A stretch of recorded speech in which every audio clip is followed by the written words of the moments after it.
à tous, heureux de vous retrouver sur ce plateau de la vie des diocèses. Aujourd'hui, je vous propose de prendre des nouvelles de l'Église catholique en Haute-Garonne. Une réforme territoriale a été mise en œuvre ces dernières semaines. C'est le fruit, on va le voir, de plusieurs mois pour adapter les structures à la réalité de la mission. Nous verrons aussi quel impact est attendu concrètement sur le terrain. Nous parlerons également de l'enseignement catholique. De nouvelles orientations diocésaines sont rentrées en vigueur en septembre dernier. Puis nous ne manquerons pas de faire un détour par le couvent des Dominicains de Toulouse qui célèbre le 8e centenaire de la fondation de leur ordre par Saint Dominique. On y reviendra également dans cette émission avec Monseigneur Robert Le Gall. Bonjour. Bonjour Étienne. Vous êtes archevêque de Toulouse depuis 2006. Toulouse, qui est une agglomération attractive, dont le dynamisme économique, démographique, profite à toute la région, au fond. Oui. Est-ce que l'Église tire profit de cette vitalité ? Je pense en effet qu'elle suit un peu le mouvement. Évidemment, le processus de sécularisation est le même partout, mais nos communautés sont dynamiques et sont très variées, puisque non seulement il y a le diocèse, des prêtres diocésains, le séminaire de diocésains qui accueille les diocèses de la province de Montpellier, Toulouse et quelques autres diocèses aussi, mais nous avons un dynamisme réel, je pense, avec des soucis aussi, bien évidemment. Mais je crois qu'avec aussi la présence de nombreuses communautés, on doit évoquer les dominicains tout à l'heure, mais de nombreuses communautés religieuses, différentes spiritualités, différentes sensibilités, ce qui fait que c'est en effet un diocèse bien vivant et bien dynamique, mais dont il faut suivre en effet cet élan. Et puis il y a ces belles images maintenant récurrentes à la rentrée étudiante qui est cette proposition de la pastorale étudiante à travers ces églises ouvertes, ces multiples invitations à participer à l'aumônerie. Open Church, en effet, on fait un petit peu figure de pilote au niveau de la pastorale étudiante en France, c'est vrai, et c'est une des missions que le Saint-Siège m'avait demandé d'honorer particulièrement quand je suis arrivé il y a 9 ans à Toulouse, et il y a un beau dynamisme. J'ai renouvelé le responsable à la mi-septembre récemment, donc, et ça repart d'une autre manière, parce que les responsables ne sont pas des clones, et le précédent était caractéristiquement un joueur de rugby, bien large et bien adapté à Toulouse. C'est pas Simon d'Artigues, et le père Arnaud Franck, qui est maintenant en cette responsabilité, est plus intérieur, un autre genre, une autre voix que la voix de Stentor du père Simon, mais il a des qualités complémentaires. Monseigneur, je vous propose dans cette émission de faire un point sur l'enseignement catholique, parce que je le disais tout à l'heure, le diocèse a donc promulgué de nouvelles orientations diocésaines. Toulouse, c'est l'un des pôles en France qui n'arrive pas, entre guillemets, à répondre à la demande des familles. Il y a trop de sollicitations et pas assez de place finalement dans l'enseignement catholique. C'est vrai qu'il y a des listes d'attente importantes dans un certain nombre d'établissements, qu'il s'agisse de lycées ou de collèges, et à un certain endroit d'écoles primaires. Mais ceci est aussi un fait en général. Cette rentrée scolaire de 2015 est marquée par une recrudescence du nombre, un accroissement des élèves reçus de 3 fois plus que l'an dernier, me disait mon directeur diocésain, et ce qui est vrai aussi, pas seulement au niveau national, mais ce qui est vrai concrètement aussi dans notre diocèse de Toulouse. Alors avant de détailler ces orientations diocésaines, je vous propose de retrouver un établissement, Sainte-Marie des Ursulines. Notre journaliste Marine Le Boulanger est allée à la rencontre d'une des familles et puis au siège de l'enseignement catholique diocésain pour voir comment ces nouvelles orientations prennent forme. On regarde. C'est l'heure du départ pour la classe chez les Monclar. Les filles sont à l'école et au collège Sainte-Marie des Ursulines, à quelques mètres de la maison. Nathalie, la maman, a elle-même fait sa scolarité dans cet établissement. Pour elle, la spécificité de l'enseignement catholique, par son accompagnement des élèves, permet à ses enfants de se construire. C'est l'ouverture à un autre univers pour mieux faire grandir l'enfant et l'accompagner justement dans ses connaissances, dans ses savoirs, dans ses apprentissages, tout simplement ce qu'est la vie d'adulte. Nathalie est mère de famille, mais elle est aussi présidente de l'APEL, l'association des parents d'élèves de l'enseignement libre, une manière pour elle de participer à la vie de l'établissement. Elle rencontre donc fréquemment Dominique Belloc, la chef d'établissement. Les nouvelles orientations diocésaines de l'enseignement catholique encouragent à renforcer la place des parents au sein de la communauté éducative, des liens que Dominique Belloc a toujours soignés. Les parents sont les premiers éducateurs de leurs enfants, mais nous éduquons aussi les élèves que nous avons dans notre établissement, dont nous sommes en co-éducation. Il y a l'éducation à la maison, il y a l'éducation dans l'établissement, et on doit être en symbiose avec eux. On doit pas être... Parce que s'ils ne nous font pas confiance et si nous ne leur faisons pas confiance, nous aurons des échecs. L'objectif de ces orientations est de développer les établissements comme lieu de vie et d'éveil des enfants. Une nouveauté cette année à Sainte-Marie des Ursulines, la création des 4e à projet en sciences et mathématiques, anglais ou technologie, une manière de mettre en valeur les talents et l'implication des élèves. C'est acquérir des compétences différemment, à partir de projets qui ne sont pas liés directement au programme, travailler par projet. C'est plus motivant, c'est plus stimulant. En Haute-Garonne, 25 000 enfants sont scolarisés dans l'enseignement catholique, de la maternelle au lycée.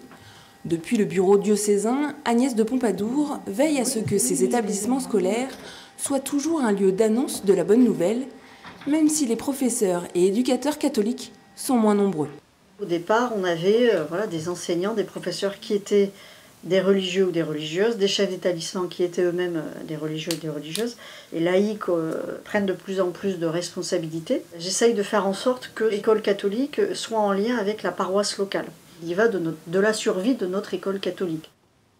C'est bien pour conserver ce caractère propre que le directeur diocésain de l'enseignement catholique a choisi de retravailler les orientations. Les précédentes dataient de 2004. Pour lui, les évolutions de la société et des jeunes demandent de régulièrement se questionner pour pouvoir continuer de répondre aux attentes des familles qui font le choix de l'enseignement catholique. Pendant le travail de consultation, il a notamment distribué des questionnaires aux parents.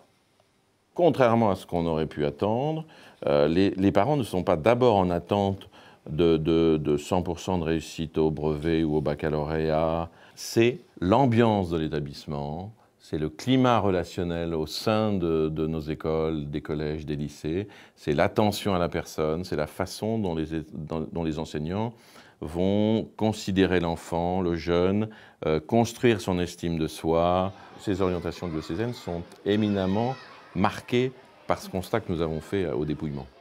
Loin d'être un grand bouleversement, ces nouvelles orientations sont avant tout un moyen de continuer le travail déjà fait et de réaffirmer ce que veut être l'enseignement catholique.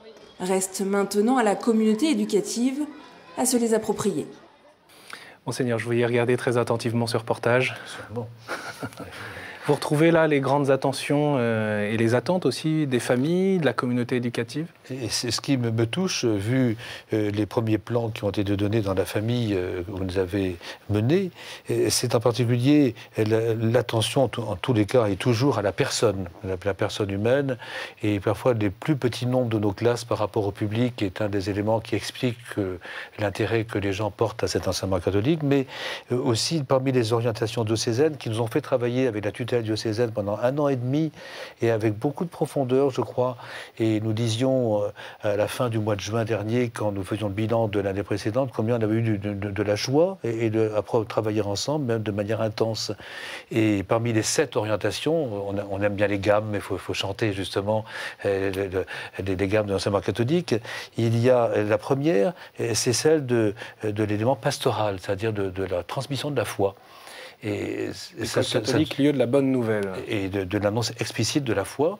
Et en même temps, ça ne veut pas dire qu'une fois passée cette première orientation, les autres sont étrangères, mais plutôt qu'elle imbibe et qu'elle éclaire tout l'ensemble. Une des autres orientations qui me tient à cœur particulièrement, c'est celle de l'attention aux fragilités. Et parce que là, nous sommes dans le diocèse de Toulouse aussi attentifs, où il y a des grands lycées, des grands bahuts, avec des gens qui sont fortunés et des gens il y a une réussite 100% quasiment. Mais il y a aussi un certain nombre de collèges auxquels nous tenons, où il y a une mixité sociale importante.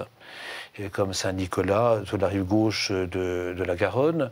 Et nous sommes en train de mettre au point l'établissement d'une école aux Isards, qui est un quartier difficile vers le nord de Toulouse, et où avec la mairie, nous mettons les choses au point actuellement. Pour ouvrir une nouvelle école? Une nouvelle école dans un quartier difficile. Et ça, nous y tenons. Et aussi un gros travail qu'on a fait avec les évêques de la province. Vous savez que Toulouse, c'est une province aussi, donc je suis métropolitain. Et donc, on a fait tout un travail d'entretien par quelqu'un qui était venu pour cela, donc une prospective pour l'enseignement catholique dans la province, où nous sommes appelés aussi à faire des changements importants de meilleure mutualisation. Quel est pour vous, finalement, le rôle ou le défi essentiel des chrétiens dans le domaine éducatif et particulièrement dans ce domaine scolaire ? Le défi est celui d'une majoration de l'attention faite à la personne, et à la personne normale, comme on dit souvent dans notre pays, mais aussi à les personnes qui ne sont pas normales et qui ont des besoins d'une attention particulière. Et aussi, ça n'oublie pas, ça n'empêche pas que nous soyons attentifs à l'excellence, mais une excellence humaine. Je dirais que, comme dit le pape François dans son encyclique sur Laudato Si, c'est l'écologie humaine intégrale, et ça vaut pour la personne humaine, et la personne humaine dans les communautés humaines où elles doivent se réaliser. Je renvoie volontiers à cette présentation qui est bien faite, qui présente les 7 orientations de l'enseignement catholique. Je ne les détaille pas maintenant. En tout cas, on peut remarquer qu'il y a une évolution, au fond, dans les réseaux de l'enseignement, dans les établissements, depuis la question qu'on se posait dans les années 2000 sur l'identité catholique de l'enseignement. On voit combien cette question de l'identité irrigue, comme vous le disiez, l'ensemble des champs, l'école comme lieu de vie, la place des parents. Et j'ajouterai encore, parce que ça c'est particulier, en effet, à Toulouse et à quelques autres grandes villes de France, nous avons un institut catholique. L'attention des évêques s'est portée depuis plusieurs années, en effet c'est un peu nouveau, non seulement sur le primaire et le secondaire, collège et lycée, mais aussi sur le supérieur. Et il y a dans plusieurs villes de France, dans plusieurs réalités de France aussi, mais à Toulouse notamment, il y a des écoles de post-bac importantes, et nous avons une université catholique. Il y avait un déficit d'attention épiscopale sur ce sujet? C'est-à-dire, il me semble qu'un certain nombre d'évêques qui n'avaient pas cette responsabilité d'être chancelier d'un institut catholique, et bien sûr, envoyaient, étaient attentifs à ce qui se passait dans cet institut. Je vois comment les évêques sur Toulouse, qui sont des évêques qui sont participants dans l'institut catholique, sont attentifs. Mais quand même, dans l'ensemble, on avait moins d'attention à l'enseignement catholique. L'Institut catholique, c'est vraiment l'université catholique dans la continuité de tous cette formation de fond. L'un des grands chantiers, Monseigneur, dans le diocèse, c'est aussi la réforme territoriale que vous avez engagée en Haute-Garonne, la création de nouveaux doyennés. C'est le fruit d'un travail pour donner un nouvel élan pastoral missionnaire. Je vous propose d'écouter quelques réactions recueillies à Saint-Loup-Camas, et puis bien sûr, après, vous nous raconterez. Redécouvrir dans notre Église le lien dans la mission qu'il doit y avoir entre prêtres et laïcs.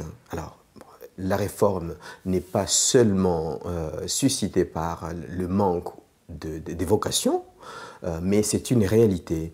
Mais aussi redécouvrir comment les laïcs aujourd'hui peuvent répondre aux nouveaux besoins. Alors, il y a la population qui grandit, hein, qui augmente, mais aussi il y a des régions qui se dépeuplent, et voir comment aujourd'hui, avec ces nouveaux paramètres, par exemple, nous pouvons annoncer le Christ et ressusciter, annoncer la bonne nouvelle à tout le monde.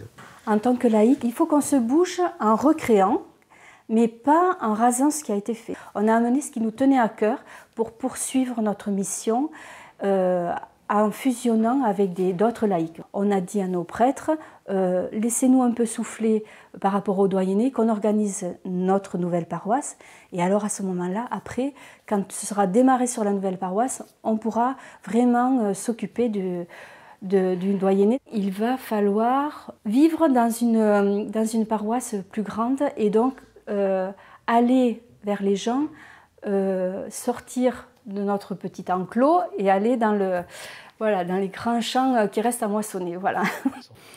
Sortir du petit enclos, c'est l'objectif de cette réforme territoriale, monseigneur? Vous savez que je suis breton et que les enclos paroissiaux en Bretagne sont très beaux, mais ils sont quelquefois dangereux aussi dans la mesure où ça fait un peu de ghetto éventuellement. Les paroisses canoniques ne sont plus maintenant indépendantes depuis longtemps. Et il y en avait 600 et maintenant il y a à peu près 70 ensembles de paroissiaux qui sont la réalité concrète. Vous gardez les réalités canoniques, mais la réalité pastorale évolue. Elle évolue. Et au moment où les cantons s'élargissent, parce que le programme c'est en effet une population, non pas un territoire. Alors de même dans notre diocèse aussi, la métropole avec ces deux zones qui sont autour, la métropole prend toute la place et beaucoup de population, et donc les doyennés sont plus circonscrits au centre et ils sont très très larges, donc davantage dans le rural. Alors on entendait cette réaction qui disait, au fond, la réforme territoriale n'est-elle pas nécessaire du fait du manque de vocation? Ça c'est très important parce que il est vrai que nous souhaiterions davantage de vocation, mais on en a tout de même un petit peu au séminaire, je crois, à Toulouse, qui est un séminaire qui marche bien. Et combien de séminaristes en ce moment? Il y a à peu près 40, 3 ou 4 de plus cette année à la rentrée depuis la rentrée de septembre.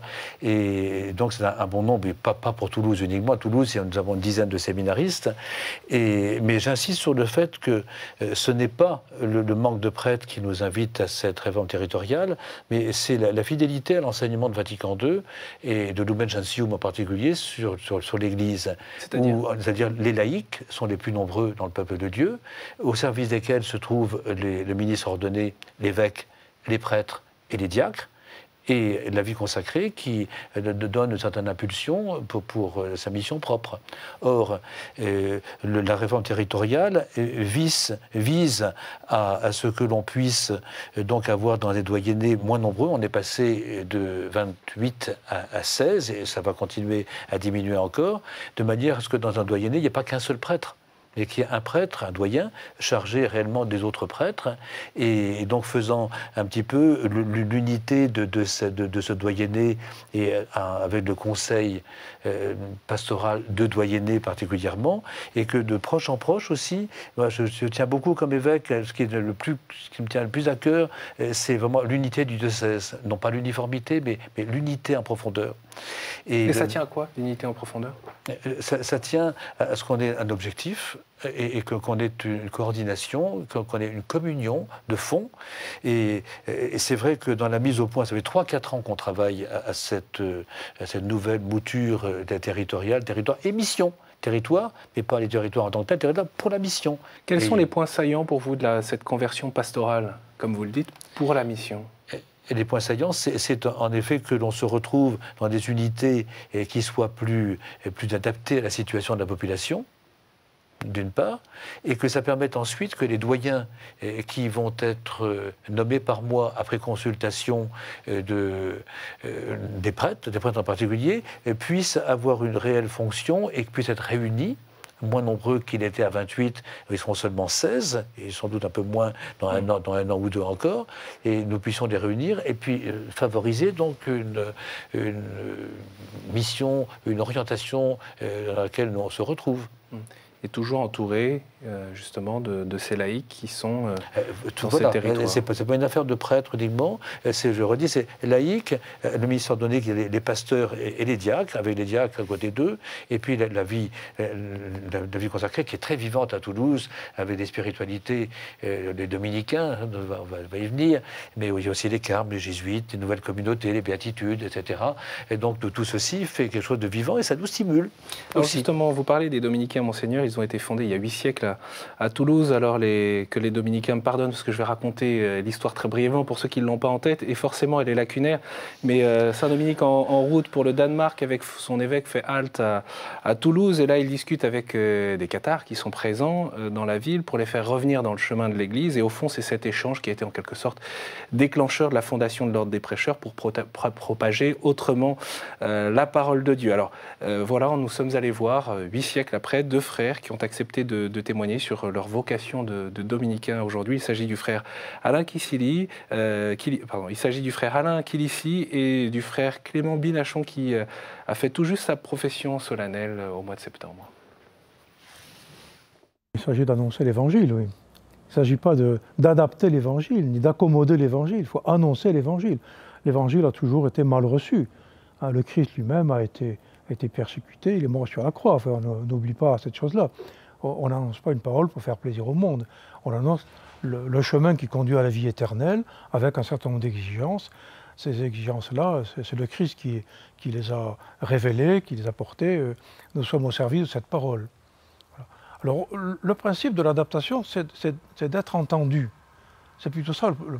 C'est pas question d'adapter l'Évangile, c'est de le dire dans un langage qui soit entendu par ceux à qui on l'annonce. La difficulté de notre vocation, c'est précisément de trouver le langage qui convient pour annoncer cette parole qui est éternelle. Le moule dominicain est quand même assez particulier. Ce que l'on prêche doit refléter ce que l'on vit. Et personnellement, moi, je crois que le Seigneur m'appelle à être son instrument par la prédication.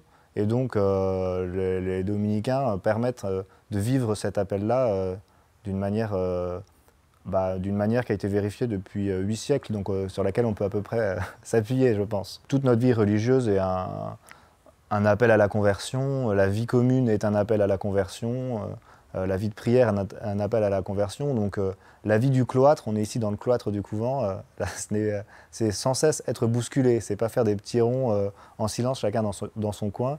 Chez nous, oui, on est bousculé sans cesse. Mais positivement, c'est pour avancer plus loin. Monseigneur, qu'est-ce que vous attendez des dominicains et peut-être plus largement des religieux dans ce contexte d'évangélisation ? Comme dit le Concile, les religieux ne font pas partie de la structure hiérarchique de l'Église, mais ils font partie de sa vie et de sa sainteté. Et comme dit un autre texte du Concile Vatican II, dont nous allons célébrer bientôt les 50e anniversaire de la clôture, eh bien, des religieux, et notamment la vie monastique, particulièrement dans le texte auquel je pense maintenant, et ce sont comme des stimulants par rapport à l'attente de la vie éternelle et des rappels vivants de ce vers quoi nous allons ensemble, c'est-à-dire le royaume de Dieu, et sans que bien sûr, nous oublions le monde tel qu'il va maintenant, au contraire. Et alors, cette articulation avec, j'allais dire, les paroisses, avec le diocèse, tout cela se fait très facilement aujourd'hui ou au contraire, il faut y travailler ? Ça se fait facilement, et ça se fait facilement, non sans quelques toujours mise en place, forcément quelquefois plus laborieuse à certains moments, à certaines périodes, mais les dominicains, et les clarétins, et les communautés nouvelles comme la Croix-Glorieuse ont des paroisses, et les Carmes n'ont pas de paroisse particulièrement. Les dominicains ont une paroisse, c'est celle de leur couvent Notre-Dame du Rosaire. Mais n'oublions pas non plus que le site d'un dominique a fondé, il y a 2015, nous fêtons donc ce 8e centenaire, c'était en 1215, à Toulouse, c'était avec l'accord et avec la complicité, si j'ose dire, de l'évêque du temps, qui était un bienheureux Foulques, et qui était un ancien abbé cistercien. Et qui est mort dans l'abbaye qui n'existe plus maintenant, du Grand Selve, qui est près de Montauban, qui était l'ancien diocèse de Toulouse aussi.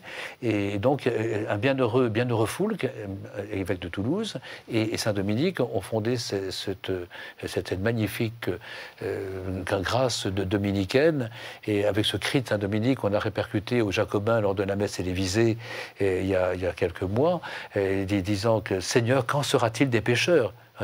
Miséricorde.